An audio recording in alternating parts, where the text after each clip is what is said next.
So I'm at it again today, you guys. I'm on the grill again. Let me show you what I'm about to put, what I got on the grill so far.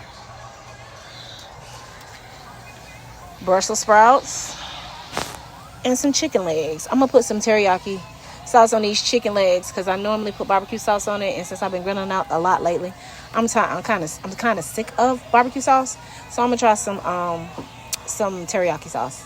And this is the first time I put some Brussels sprouts on there, so we're gonna see what it do. I'm about to season up these bad boys real quick. Just some of my seasoning, not all of them, but some of them. But I'm gonna try this McCormick's Montreal steak seasoning and see what it's about. I think I'm gonna put bake these potatoes on the grill, wrap them up, season them with some EEVO, and see how they come out on the grill. Steaks are seasoned.